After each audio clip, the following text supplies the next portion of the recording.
నమస్కారం, DTV news కి స్వాగతం. హెడ్లైన్ చూద్దాం.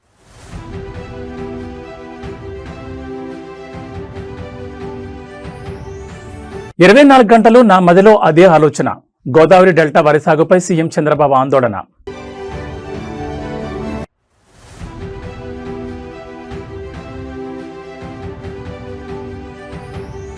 విశాఖ ఎయిర్పోర్ట్ వద్ద తీవ్ర ఉద్రిక్తత.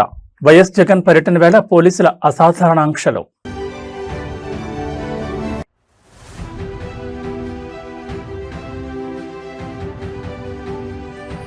ఢిల్లీలో సీఎం రేవంత్ రెడ్డి స్పీడ్. కేంద్ర మంత్రి నితిన్ గడ్కరీతో హైవే ప్రాజెక్టులపై కీలక భేటీ.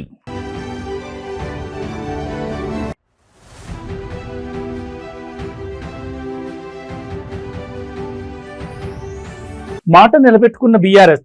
అమరవీరుడు కానిస్టేబుల్ కృష్ణయ్య కుటుంబానికి కేసీఆర్ ప్రత్యేక ఆర్థిక సాయం. ఇక డీటెయిల్స్ చూస్తే ఆంధ్ర అన్నపూర్ణగా పేరొందిన ఉమ్మడి గోదావరి జిల్లాల గుండెకాయ లాంటి వరి సాగు భవిష్యత్తుపై ముఖ్యమంత్రి చంద్రబాబు నాయుడు అత్యంత కీలకమైన ఆలోచింపజేసే వ్యాఖ్యలు చేశారు. ఎప్పుడు ఆలోచించినా 24 గంటలు నా మదిలో అదే ఆలోచన తిరుగుతోందంటూ గోదావరి డెల్టాలో వరి పంటకు రాను రాను మార్కెట్లో డిమాండ్ తగ్గిపోతున్న ఉదంతాన్ని ఆయన ప్రస్తావించారు. ఇక్కడ పండే వరికి ధాన్యానికి భవిష్యత్తులో ఆశించిన స్థాయిలో ధర లభించని భయాందోళన కన్న పరిస్థితులు వస్తున్నాయని సీఎం ఓపెన్ గా స్టేట్మెంట్ ఇచ్చారు. ఆంధ్రప్రదేశ్లో అత్యధికంగా వరి పండించే ఉమ్మడి గోదావరి జిల్లాల వ్యవసాయ ఆర్థిక వ్యవస్థపై ప్రభుత్వం ప్రత్యేక దృష్టి సారించింది. మార్కెట్ అవసరాలకు మించి వరి ఉత్పత్తి కావడం, అంతర్జాతీయంగా డిమాండ్ సూచీలు మారడం వల్ల భవిష్యత్తులో ధాన్యానికి గిట్టుబాటు ధర కల్పించడం ప్రభుత్వాలకు సవాలుగా మారనుందని సీఎం అభిప్రాయపడ్డారు. ఇదే విషయమై తాను నిరంతరం మేధోమదనం చేస్తున్నారని, కేవలం సాంప్రదాయ వరిపైనే ఆధారపడితే రైతాంగం సంక్షోభంలో పడే ప్రమాదం ఉందని హెచ్చరించారు. పగలు రాత్రి అనక పొలాల్లో చెమటోడ్చి క్షేత్రస్థాయిలో నాణ్యమైన ధాన్యం పండించడానికి గోదావరి రైతులు పడ్డ కష్టాన్ని, మార్కెట్ శక్తులు మరియు మారుతున్న డిమాండ్లు దెబ్బతీయకుండా ఉండాలంటే వ్యవసాయ రంగాన్ని ఆధునీకరించి తప్పదని స్పష్టం చేశారు. కృష్ణా గోదావరి డెల్టాల పరిధిలో వరి సాగు విస్తీర్ణాన్ని క్రమబద్ధీకరిస్తూ అధిక ఆదాయాన్నిచ్చే పప్పు ధాన్యాలు, సిరిధాన్యాలు లేదా తోట పంటలు, ఆక్వాకల్చర్ అనుబంధ రంగాలపై రైతులను మళ్లించేలా భారీ ప్రణాళికలు సిద్ధం చేయాలని వ్యవసాయ శాఖ డైరెక్టరేట్ను ఆదేశించారు. ప్రభుత్వం ఎంత మద్దతు ధరించినా మార్కెట్లో అంతర్గత డిమాండ్ లేకపోతే ధాన్యం కొనుగోలు సంక్షోభంలో పడతాయని పచ్చి నిజాన్ని సీఎం ఈ సందర్భంగా నొక్కి చెప్పారు. ఎప్పుడు ఆలోచించినా 24 గంటలు అదే ఆలోచిస్తూ ఉంటాను. అందుకే మీరు ఒకసారి చూస్తే గోదావరి జిల్లాలో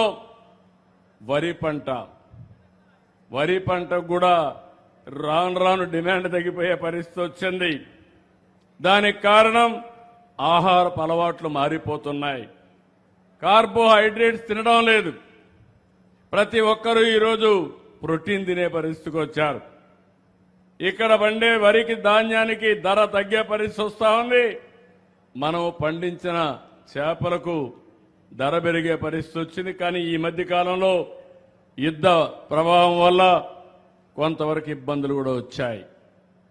ఆంధ్రప్రదేశ్ రాజకీయాల్లో విశాఖపట్నం వేదికగా మరోసారి తీవ్ర ఉద్రిక్తత చోటు చేసుకుంది. వైఎస్ఆర్ కాంగ్రెస్ పార్టీ అధినేత వైఎస్ జగన్మోహన్ రెడ్డి ఉత్తరాంధ్ర పర్యటన నిమిత్తం విశాఖ వస్తుండటంతో విమానాశ్రయం పరిసరాల్లో పోలీసులు అసాధారణ రీతిలో వింత ఆంక్షలు విధించడం ఇప్పుడు పెను సంచలనంగా మారింది. తమ అధినేతకు ఘనస్వాగతం పలికేందుకు విశాఖ ఎయిర్పోర్టుకు తరలివస్తున్న వైఎస్ఆర్సీపీ ముఖ్య నేతలను, నియోజకవర్గాల ఇన్ఛార్జీలను, వేలాది మంది కార్యకర్తలను పోలీసులు ఎక్కడికక్కడ అడ్డుకుంటున్నారు. ఎయిర్పోర్ట్ పరిసర ప్రాంతాల్లో భారీగా బారికేడ్లను ఏర్పాటు చేసి వింత వింత కారణాలు చెబుతూ వాహనాలను లోపలికి అనుమతించుకోవడంపై వైసీపీ శ్రేణులు రోడ్లపైనే బైఠాయించి నిరసన వ్యక్తం చేస్తున్నాయి. విశాఖ తీర ప్రాంతంలోని మత్స్యకారుల సమస్యలపై భరోసా ఇచ్చేందుకు మరియు స్థానిక కార్యక్రమాల్లో పాల్గొనేందుకు వైఎస్ జగన్మోహన్ రెడ్డి విశాఖ పర్యటన ఖరారైంది. అయితే ఈ పర్యటన నీరుగార్చేందుకే పోలీసులు ఉద్దేశపూర్వకంగా ఆంక్షల పర్వాన్ని తెరకెక్కించారని ప్రతిపక్ష పార్టీ ఆరోపిస్తోంది. ఎయిర్పోర్ట్ లోపలికి వెళ్లే వీఐపీ పాసులు ఉన్న నేతలను సైతం భద్రతా కారణాలంటూ పోలీసులు నిలిపివేయడం గమనార్హం. ప్రతిపక్ష నేతగా ప్రజల గొంతుకను వినిపించడానికి క్షేత్రస్థాయిలో మత్స్యకారుల హక్కుల కోసం వైఎస్ జగన్ మరియు వారి శ్రేణులు పడ్డ కష్టాన్ని అణచివేయడానికి సీఎం చంద్రబాబు నాయుడు ఆదేశాలతోనే పోలీసులు ఇలాంటి వింత ఆంక్షలు విధిస్తున్నారంటూ వైసీపీ నెట్జన్లో ఎన్సీబీఎన్ హ్యాండిల్ను ట్యాగ్ చేస్తూ ఆగ్రహం వ్యక్తం చేస్తున్నారు.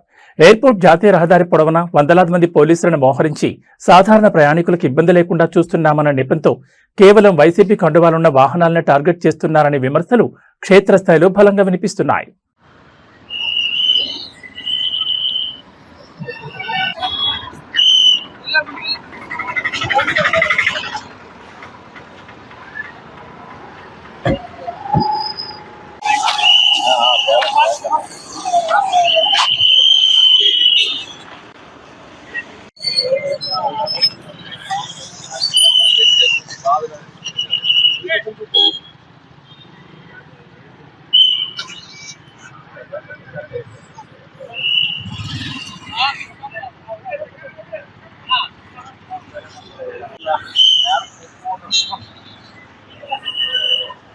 అది అచ్చిట్ కాదు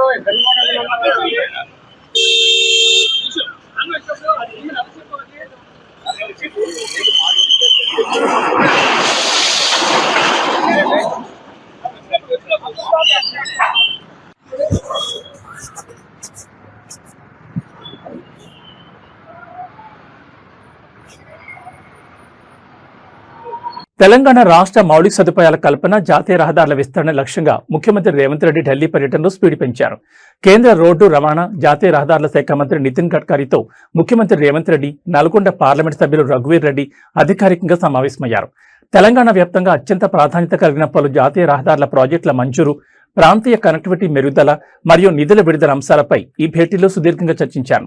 తెలంగాణలో రవాణా రంగాన్ని, ఆర్థిక కారిడార్లను బలోపేతం చేసేందుకు కేంద్ర ప్రభుత్వం నుంచి రావాల్సిన అనుమతులు, నిధులపై ముఖ్యమంత్రి రేవంత్ రెడ్డి కేంద్ర మంత్రి నితిన్ గడ్కరీకి స్పష్టమైన నివేదికను సమర్పించారు. ముఖ్యంగా రీజనల్ రింగ్ రోడ్తో పాటు రాష్ట్రాల్లోని ప్రధాన జిల్లాలను అనుసంధానించే పలు జాతీయ రహదారుల విస్తరణ పనులను త్వరితగతిన పూర్తి చేయాలని కోరారు. ఈ భేటీలో నల్గొండ ఎంపీ రఘువీర్ రెడ్డి తన నియోజకవర్గ పరిధిలోని రహదారుల దుస్థితిని, చేపట్టాల్సిన కొత్త ప్రాజెక్టుల అవసరాన్ని కేంద్ర మంత్రి దృష్టికి తీసుకువెళ్లారు. తెలంగాణ రాష్ట్ర వ్యాప్తంగా మరియు నల్గొండ నియోజకవర్గ పరిధిలో మెరుగైన ప్రయాణ వసతుల కోసం, రోడ్డు భద్రత కోసం క్షేత్రస్థాయిలో ప్రజలు పడ్డ కష్టాన్ని తీర్చేలా కేంద్రం నుంచి సానుకూల నిర్ణయాలు రాబట్టడమే లక్ష్యంగా ఈ పర్యటన సాగింది. ప్రతిపాదనలపై సానుకూలంగా స్పందించిన కేంద్ర మంత్రి నితిన్ గడ్కరీ చట్టబద్దమైన నిబంధనల ప్రకారం తెలంగాణ హైవే ప్రాజెక్టుల పురోగతికి పూర్తి సహకారం అందిస్తామని హామీ ఇచ్చినట్టు తెలుస్తోంది.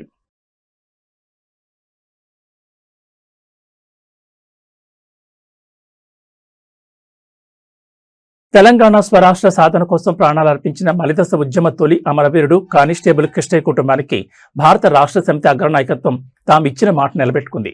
కిష్టయ్య నివాసానికి వెళ్లిన బీఆర్ఎస్ వర్కింగ్ ప్రెసిడెంట్ కేటీఆర్ ఆయన కుటుంబ సభ్యులను పరామర్శించి ధైర్యం చెప్పారు. కిష్టయ్య మనవడు వేదాంత్ రాఘవ్ కిష్టయ్యను ఆత్మీయంగా ఆశీర్వదించిన కేటీఆర్, కిష్టయ్య కుమార్తె డాక్టర్ ప్రియాంక మెడిసిన్ పీజీ విద్యను అభ్యసించడం కోసం బీఆర్ఎస్ అధినేత కేసీఆర్ పంపిన ప్రత్యేక ఆర్థిక సహాయం చెక్కును స్వయంగా అందజేశారు. తెలంగాణ మలిదశ ఉద్యమంలో కానిస్టేబుల్ కిష్టయ్య చేసిన త్యాగం చరిత్రలో చిరస్థాయిగా నిలిచిపోయింది. ఆయన కుటుంబం విద్యాపరంగా, ఆర్థికంగా స్థిరపడాలనే సంకల్పంతో గతంలోనే బీఆర్ఎస్ ప్రభుత్వం పలు రకాలుగా అండగా నిలిచింది. ప్రస్తుతం కిష్టయ్య కుమార్తె డాక్టర్ ప్రియాంక వైద్య రంగంలో పీజీ సీట్ సాధించడంతో ఆమె ఉన్నత చదువుల ఖర్చు నిమిత్తం బీఆర్ఎస్ అధినేత కల్వకుంట్ల చంద్రశేఖరరావు ప్రత్యేక నిధులను మంజూరు చేశారు. ఈ రోజు కిష్టయ్య కుటుంబ సభ్యులను కలిసిన కేసీఆర్ పంపిన ఈ ఆర్థిక సహాయాన్ని చెక్కు రూపంలో కుటుంబ సభ్యులకు అందజేశారు. నాటి తెలంగాణ ఉద్యమ సమయంలో రాష్ట్రం కోసం ప్రాణాలను పణంగా పెట్టి క్షేత్రస్థాయిలో కిష్టయ్య కుటుంబం పడ్డ కష్టాన్ని మరియు వారి త్యాగాన్ని బీఆర్ఎస్ ఎప్పటికీ గుండెల్లో పెట్టుకుంటుందని కేటీఆర్ ఈ సందర్భంగా ఉద్ఘాటించారు. కిష్టయ్య మనవడు వేదాంత్ రాఘవకు ఉజ్వల భవిష్యత్తు ఉండాలని ఆకాంక్షించారు. విపత్కర పరిస్థితుల్లోనూ అమరవీరుల కుటుంబాలకు పార్టీ అండగా నిలవడంపై సర్వత్రా హర్షం వ్యక్తమవుతోంది.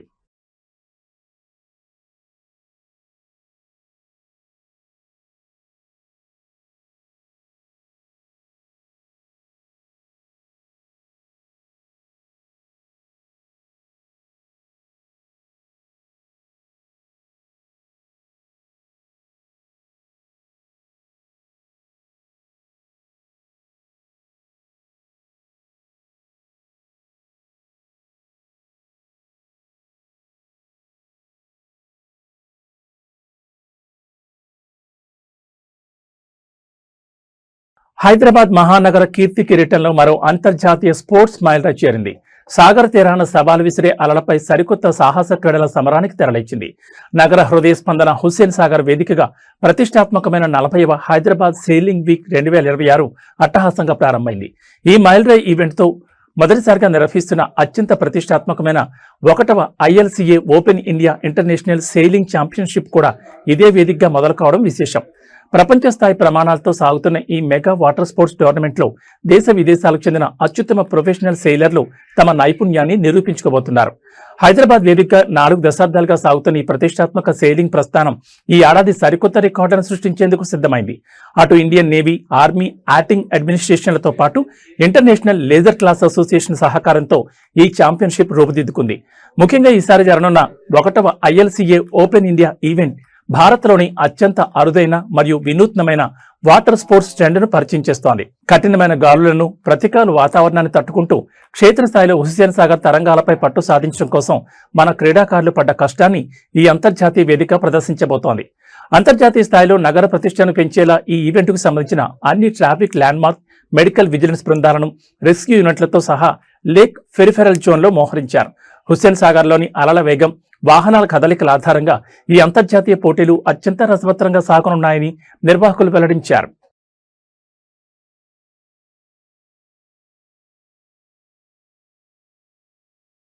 దేశానికి అన్నం పెట్టే అన్నదాత ఈ రోజు నిలువున కన్నీరు మున్నీరవుతున్నాడు. ఆకాశం వైపు కళ్ళు కాయలు కాచేలా చూసిన ఎలినినో శాపం వల్ల వర్షాలు ఆశించిన స్థాయిలో కురవకపోవడంతో తెలుగు రాష్ట్రాల్లో ఖరీఫ్ పంటలు తీవ్ర సంక్షోభంలో కూరుకుపోయాయి. కళ్ల ముందే ఎండిపోతున్న వరి పైరును చూసి తట్టుకోలేక చేతికొచ్చిన పంటను కాపాడుకోవడానికి రైతులు శతవిధాలా ప్రయత్నిస్తున్నారు. శ్రీకాకుళం జిల్లాలో కొందరు రైతులు ఏకంగా నీటి బిందెలతో వరి పైరును తడుపుతుండగా, భద్రాద్రి కొత్తగూడెం, మహబూబాబాద్ జిల్లాలో వాటర్ ట్యాంకర్ల ద్వారా వరి పొలాలకు నీరు పెడుతున్న హృదయ విదారక దృశ్యాలు యావత్ తెలుగు సమాజాన్ని కలిచివేస్తున్నాయి. తెలుగు రాష్ట్రాల్లో ఈ ఏడాది ఖరీఫ్ సీజన్ ప్రారంభం నుంచే వర్షపాతం దారుణంగా పడిపోయింది. నదులు, కాలువలు, చెరువులు ఎండిపోవడంతో వరి నాట్లు వేసిన రైతులు తీవ్ర ఇబ్బందులు పడుతున్నారు. శ్రీకాకుళం జిల్లాలోని పలు గ్రామాల్లో బోర్ల కింద కూడా నీరు లేకపోవడంతో చివరికి తాగడానికి తెచ్చుకునే నీటి బిందెలతో మహిళలు, రైతులు వరి పొలాల్లో ఒక్కో మొక్కను తడుపుతూ పైరును బతికించుకునే దీనస్థితికి దిగజారారు. మరోవైపు తెలంగాణలోని భద్రాద్రి కొత్తగూడెం, మహబూబాబాద్ జిల్లాలో వేల రూపాయలు వెచ్చించి ప్రైవేట్ వాటర్ ట్యాంకర్లను రప్పించి పైపుల ద్వారా వరిమళ్లకు నీళ్లు పడుతున్నారు. వరి సాగు చరిత్రలోని ట్యాంకర్లతో నీళ్లు పోయడం ఇదే మొదటిసారని వ్యవసాయ విశ్లేషకులు ఆందోళన వ్యక్తం చేస్తున్నారు. పెట్టుబడుల కోసం అప్పులు తెచ్చి పగలు రాత్రి అనక పొలాల్లో చెమటొచ్చి క్షేత్రస్థాయిలో పంట పండించడం కోసం రైతులు పడ్డ కష్టాన్ని ఈ కరువు నిలువున ముంచేసింది. ఎకరాకు వేల రూపాయలు పెట్టుబడి పెట్టిన తర్వాత ఇప్పుడు పంట ఎండిపోతే పూర్తిగా అప్పుల పాలై రోడ్న పడతామనే భయంతోనే రైతులు ఈ సాహసానికి పూనుకుంటున్నారు. ఇంత జరుగుతున్న వ్యవసాయ నీటిపారుదల శాఖ అధికారులు కరువు సహాయక చర్యలు చేపట్టడంలో, ప్రత్యామ్నాయ నీటి వనరులు కల్పించడంలో పూర్తిగా విఫలమయ్యారనే విమర్శలు వినిపిస్తున్నాయి. 21వ శతాబ్దంలో సాంకేతికత దూసుకుపోతున్న మూఢనమ్మకాలు, క్షుద్ర పూజల పేరుతో అమాయక ప్రాణాలు బలి కావడం ఆగడం లేదు. ప్రకాశం జిల్లాలో 5 ఏళ్ల వైకల్యం ఉన్న చిన్నారి చక్రవర్తి క్షుద్ర పూజల కాటకు నిలువునా ప్రాణాలు కోల్పోయాడు. వైకల్యాన్ని పూర్తిగా నయం చేస్తారని నమ్మబలికి కుటుంబ సభ్యుల నుంచి చిన్నారిని తీసుకెళ్లిన ఒక మహిళ అతన్ని కట్టేసి కిరాతకంగా చిత్రహింసలు పెట్టడంతో ఆ బాలుడు మృతి చెందాడు. ఇంతటితో ఆగకుండా చనిపోయిన బాలుడిని మళ్లీ బతికిస్తానంటూ మృతదేహం ముందు కూర్చుని క్షుద్ర పూజలు నిర్వహించడం స్థానికంగా పెనుదుమారం రేపింది. ఆగ్రహంతో ఊగిపోయిన బాలుడి బంధువులు సదరు మహిళపై దాడి చేయగా రంగంలో దిగిన పోలీసులు కేసు నమోదు చేసుకుని దర్యాప్తును ప్రారంభించారు. ప్రకాశం జిల్లా పరిధిలో జరిగిన ఈ ఘోర ఉదంతం మానవత్వాన్ని కలచివేస్తోంది. శారీరక వైకల్యంతో బాధపడుతున్న 5 ఏళ్ల చిన్నారి చక్రవర్తిని చూసి ఆ కుటుంబం తీవ్ర ఆవేదన చెందుతున్న తరుణాన్ని సదరు నిందితురాలైన మహిళ క్యాష్ చేసుకుంది. మంత్రాల ద్వారా బాలుడి వైకల్యాన్ని పూర్తిగా నయం చేసి నడిపిస్తానని మాయమాటలు చెప్పి బాలుడిని తన వద్దకు తీసుకెళ్లింది. ఆ తర్వాత గదిలో బాలుడిని బంధించి కదలకుండా కట్టేసి పూజల పేరుతో విపరీతంగా చిత్రహింసలు గురిచేసింది. ఆ దెబ్బలు తట్టుకోలేక ఆ పతి ప్రాణం అనంత వాయువుల్లో కలిసిపోయింది. బాలుడు స్పృహ తప్పి చనిపోయాడని గ్రహించిన తన తప్పు కప్పిపుచ్చుకోవడానికి దేవుడి శక్తులతో మళ్లీ బతికిస్తానని నమ్మించి శవంతో పూజలు కొనసాగించింది. ఈ దారుణం గురించి తెలుసుకున్న బాలుడి తల్లిదండ్రులు, బంధువులు ఘటనా స్థలానికి చేరుకుని బాలుడు మృతదేహాన్ని చూసి కన్నీరు మున్నీరయ్యారు.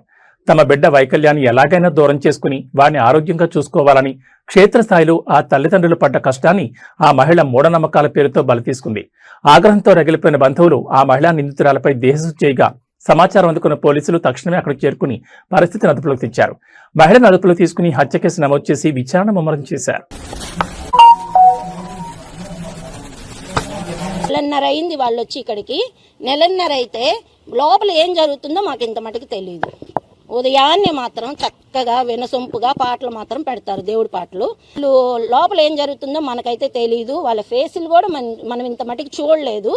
కాకపోతే అంతవరకు అయితే నిన్న అన్ఎక్స్పెక్టెడ్గా బాబుని చంపేశారు. బాబు చనిపోయి ఎగ్జాక్ట్గా మాకు ఏడుపు వినపడపోవటం 3 రోజుల నుంచి ఏడుపు వినపడట్లా. ఆ అబ్బాయి సౌండ్ ఎలా ఉంటుందంటే అలా ఉంటుంది. అంటే అబ్బాయికి మాటలు కూడా రాలేదు. 5 years బాబే అబ్బాయి. కాకపోతే అబ్బాయికి కొంచెం నర్వస్ సిస్టమ్ ఉంది, ప్రాబ్లం ఉంది. అతను ఏంటంటే కొంచెం హ్యాండిక్యాప్డ్ లాగా, కొంచెం ఏంటంటే ఇంకా మాటలు రాలేదు, ఇంకా ఏం తెలియలేదు అబ్బాయికి. అలాంటి బాబుని హింసించి చిత్రవద చేసి చంపేశారు. దీన్ని మేము ఖండిస్తాం.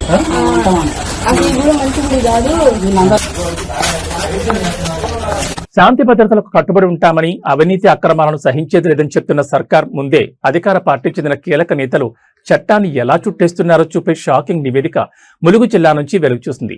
ములుగు నియోజకవర్గంలో మంత్రి సీతక్క ప్రధాన అనుచరుల నీడలో పేకాట క్లబ్బులు, జోదగృహాల దందా జోరుగా సాగుతోంది.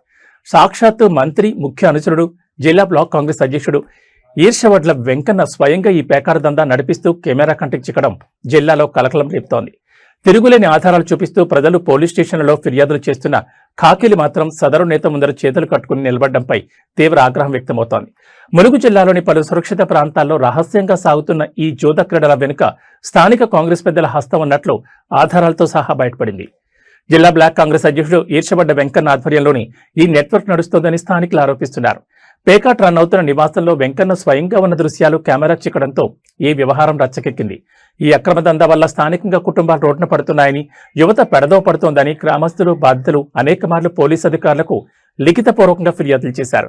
కానీ సదరు నిందితుడు మంత్రి సీతక్కకు అత్యంత ఆప్తుడు కావడంతో పైన ఉన్న పొలిటికల్ ప్రెజర్ వల్ల పోలీసులు కనీసం అటువైపు కన్నెత్తి కూడా చూడడం లేదని క్షేత్రస్థాయి ఆరోపణలు వెల్లువెత్తున్నాయి.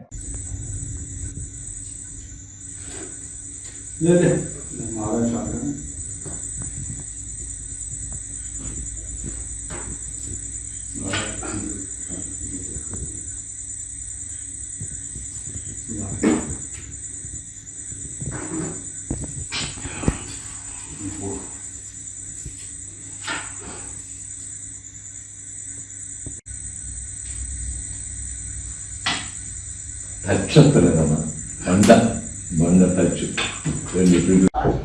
ఇప్పుడు ఆ ఆశ కూడా అభివృద్ధి చెందింది. తల్లి ఆ ఇతర కుటుంబ సభ్యులను కూడా బోధిస్తుంటే ఆ స్థానిక గిరిజన ప్రజానీకం అందరూ కూడా కన్నీళ్ళు పెట్టుకుంటారు. ఇప్పుడు పోయారు.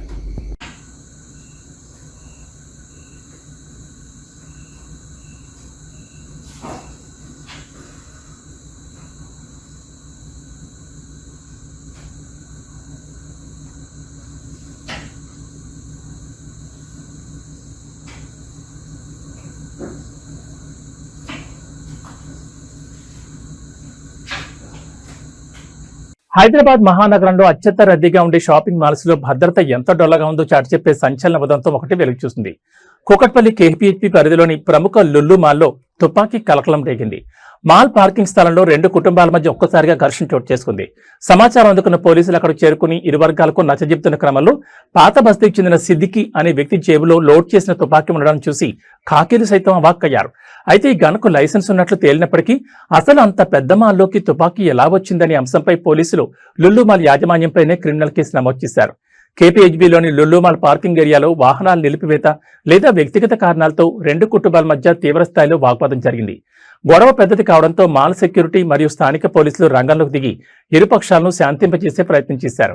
ఆ సమయంలో అక్కడే ఉన్న పాత బస్తీకి చెందిన సిద్దికి కదలికలపై అనుమానం వచ్చిన పోలీసులు తనిఖీ చేయగా అతని జేబులో గన్ ప్రత్యక్షమైంది. దీంతో ఒక్కసారిగా మాల్లోని కస్టమర్లు భయాందోళనకు గురయ్యారు. పోలీసులు ఆ గన్ను స్వాధీనం చేసుకుని వెరిఫై చేయగా దానికి లీగల్ లైసెన్స్ ఉన్నట్లు అధికారులు గుర్తించారు. నగరంలో వీకెండ్స్ లేదా సెలవు రోజుల్లో కుటుంబాలతో కలిసి ప్రశాంతంగా గడపడానికి, షాపింగ్ చేసుకోవడానికి క్షేత్రస్థాయిలో ప్రజలు పడ్డ కష్టాన్ని మరియు వారి ప్రాణాల భద్రతను లుల్లు మాల్ సెక్యూరిటీ సిబ్బంది ఎంత నిర్లక్ష్యం చేశారో ఈ ఘటన నిరూపించింది. వందలాది మంది తిరిగే మాల్లోకి మెటల్ డిటెక్టర్లు, స్కానర్లు దాటుకుని అంత పెద్ద గన్ లోపలికి ఎలా వచ్చిందని కేపీహెచ్బీ పోలీసులు తీవ్ర ఆగ్రహం వ్యక్తం చేశారు. సరైన తనిఖీలు నిర్వహించకుండా పబ్లిక్ సేఫ్టీని గాదిలకు వదిలేసి మాల్లోకి గన్తో అనుమతించినందుకు గాను లుల్లు మాల్ యాజమాన్యంపై పోలీసులు అధికారికంగా కేసు నమోదు చేసి దర్యాప్తును ముమ్మరం చేశారు.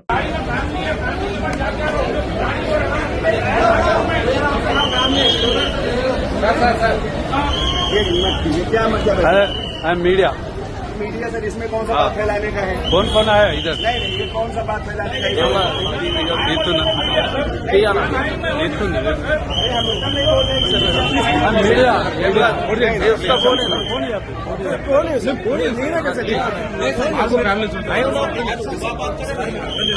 టాలీవుడ్ మరియు Kollywood luck charm work style actress Shruti Haasan సరికొత్త ఇంటి గృహప్రవేశం చేశారు.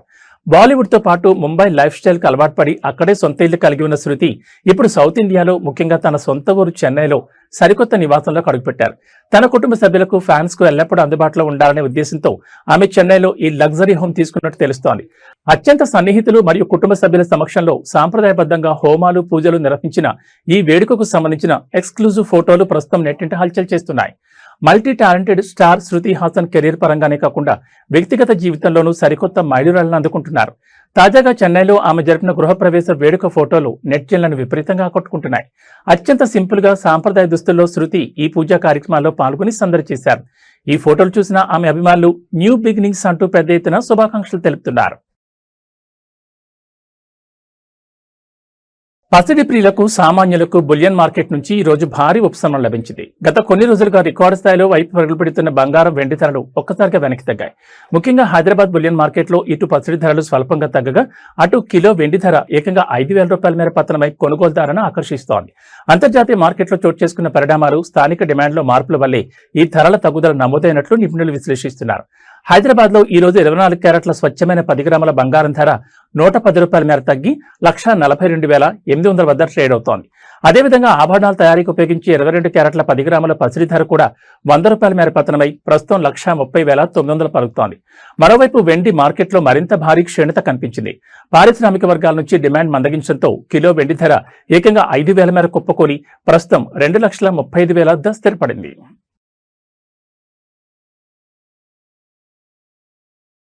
ఇక వాతావరణ విషయానికి వస్తే తెలుగు రాష్ట్రాల్లో వాతావరణం అత్యంత విచిత్రంగా మారిపోయింది. కుండపోత వర్షాలతో వాగులు వంకలు పొంగి పొర్లాల్సిన జూలై మాసంలో భానుడు మే నెలను తలపించేలా నిప్పులు చెరుగుతున్నాడు.